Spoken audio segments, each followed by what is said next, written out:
Assalamualaikum warahmatullahi wabarakatuh. Hari ini kita akan memperbincangkan mengenai asas-asas dalam hukum pidana. Nah, berbicara mengenai asas-asas dalam hukum pidana, kita dapat mengklasifikasikannya menjadi dua klasifikasi, yakni hukum pidana yang mana berlaku berdasarkan waktu dan hukum pidana yang berlaku berdasarkan atas tempat. Nah, berlakunya hukum pidana berdasarkan atas waktu ini bisa kita lihat di dalam pasal 1 ayat 1 KUHP, yakni yang mana memuat asas legalitas. Nullum delictum nulla puna sine preve lege bonali, bahwa tiada suatu perbuatan dapat dipidana kecuali atas kekuatan aturan pidana dalam perundang-undangan yang telah ada sebelum perbuatan tersebut dilakukan. Nah, perincian dari pasal 1 ayat 1 Kitab Undang-Undang Hukum Pidana tersebut adalah yang pertama, bahwa setiap tindak pidana harus dirumuskan atau disebutkan dalam peraturan perundang-undangan. Artinya bahwa orang tersebut tidak bisa dipidana jika perbuatannya tidak tercantum di dalam undang-undang. Kemudian yang kedua adalah peraturan undang-undang harus ada sebelum terjadinya tindak pidana. Jadi tidak boleh berlaku surut. Namun memang di dalam hukum Indonesia ada pengecualian ya terhadap larangan berlaku surut atau retroaktif ini. Yang pertama adalah bahwa pembentuk undang-undang mempunyai hak penuh untuk menyatakan undang-undang tersebut bisa berlaku surut. Kemudian yang kedua adalah pasal 1 ayat 2 KUHP. Jika suatu perkara belum mendapat keputusan hukum sebab undang-undang tidak berlaku lagi, maka timbul hukum transitoir atau hukum peralihan ya. Yang mana peralihan dari hukum yang lama ke hukum yang baru. Sehingga asas legalitas ini memuat 3 hal penting ya. Yang pertama adalah hukum pidana harus didasarkan oleh undang-undang yang tertulis. Kemudian yang kedua adalah hukum pidana tidak berlaku surut atau non-retroaktif. Kemudian yang ketiga, tidak boleh melakukan analogi. Analogi adalah membandingkan sesuatu yang hampir sama ya. Ini 3 poin penting di dalam asas legalitas. Kemudian, hukum pidana yang berlaku menurut tempat. Ada 4 asas, yakni asas teritorialitas, asas nasional aktif, asas nasional pasif, dan asas universal. Yang pertama, asas teritorialitas. Asas teritorialitas berlaku bagi warga negara Indonesia maupun warga negara asing yang melakukan tindak pidana di wilayah Indonesia. Sebagaimana pasal 2 KUHP menyatakan, ketentuan hukum pidana Indonesia berlaku bagi siapa saja yang melakukan tindak pidana di dalam wilayah Indonesia. Kemudian pasal 3 KUHP, sampai kapal-kapal dan pesawat Indonesia meskipun berada di luar wilayah Indonesia. Artinya apa? Artinya bahwa berlakunya hukum pidana didasarkan pada tempat terjadinya suatu tindak pidana ataupun delik ya. Jadi sesuai dengan wilayah ataupun tempat terjadinya tindak pidana.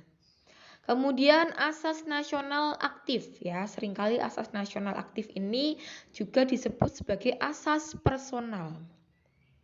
Asas nasional aktif adalah bahwa hukum pidana Indonesia berlaku bagi setiap warga negara Indonesia yang melakukan tindak pidana di dalam negeri maupun di luar negeri. Jadi dapat dikatakan bahwa hukum pidana Indonesia mengikuti orangnya.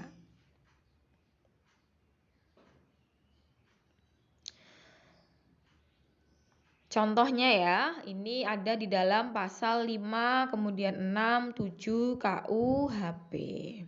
Jadi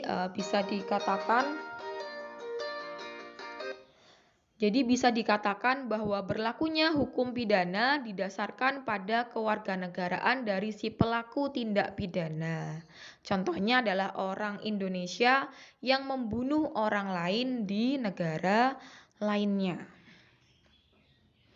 Kemudian asas yang selanjutnya adalah asas nasional pasif.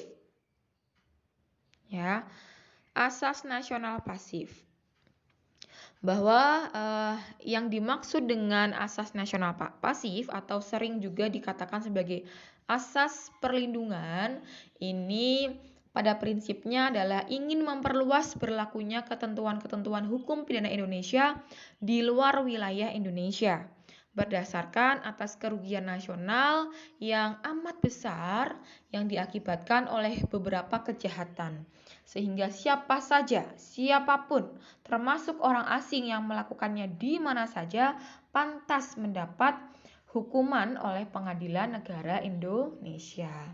Nah, hal ini tentunya hanya dapat terlaksana apabila pelaku tersebut dapat dibawa ke wilayah Indonesia. Nah, jika pelakunya adalah orang asing, warga negara dari negara asing, negara lain begitu, di mana tempat tindak pidana dilakukan, maka memang akan sukar ya jika kemudian diserahkan kepada pemerintah Indonesia karena masing-masing negara memiliki yurisdiksinya masing-masing. Nah, asas nasional pasif ini didasarkan pada pasal 4 ayat 1, pasal 4 ayat 3, dan pasal 8 dari KUHP. Contohnya adalah tindak pidana pembakaran bendera Indonesia, misalnya di negara Prancis atau di negara yang lain. Kemudian adalah asas universal. Nah, asas universal ini pada prinsipnya melihat suatu hukuman dalam tata hukum internasional, di mana ada keterlibatan kepentingan bersama dari semua negara di dunia. Sehingga jikalau ada suatu tindak pidana merugikan kepentingan bersama dari semua negara tersebut, adalah layak apabila tindak pidana dapat dituntut dan dihukum oleh pengadilan setiap negara dengan tidak dipedulikan siapa saja yang melakukannya dan di mana melakukannya. Sehingga peraturan hukum pidana Indonesia berlaku bagi tindak pidana baik yang dilakukan di dalam negeri maupun yang dilakukan di luar negeri, baik yang dilakukan oleh WNI maupun WNA. Contohnya adalah perompakan di laut. Nah, beberapa pengecualian di dalam asas-asas tadi ya. Asas legalitas, kemudian dan asas-asas teritorial, nasional pasif, nasional aktif, dan asas universal. Yang pertama adalah mengenai penyelesaian pelanggaran HAM Tanjung Priok ya, dan juga pelanggaran HAM Timor Timur dan juga teroris yang mana mengesampingkan asas legalitas ya, sebab tindak pidana tersebut, tindak pidana hak asasi manusia, tindak pidana teroris merupakan extraordinary crime sehingga bisa dilakukan retroaktif ya atau berlaku surut. Kemudian pengecualian yang kedua adalah pasal 9 KUHP yang mana berlakunya ketentuan pasal 2, 3, 4, 5, 6, 7, dan 8 ini dibatasi dengan pasal 9 yakni berkaitan dengan pengecualian yang kemudian diakui dalam hukum internasional. Yakni yang pertama bahwa rumah dan pekarangan dari para duta besar di negara asing dianggap wilayah negara asing yang bersangkutan. Ya, misalnya rumah duta besar Amerika ya artinya dianggap wilayah negara Amerika.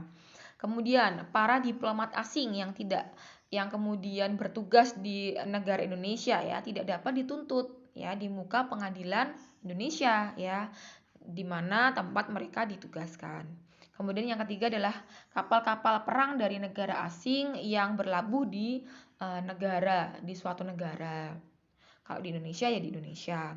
Dianggap pula ya kapal-kapal tersebut sebagai wilayah negara asing yang bersangkutan.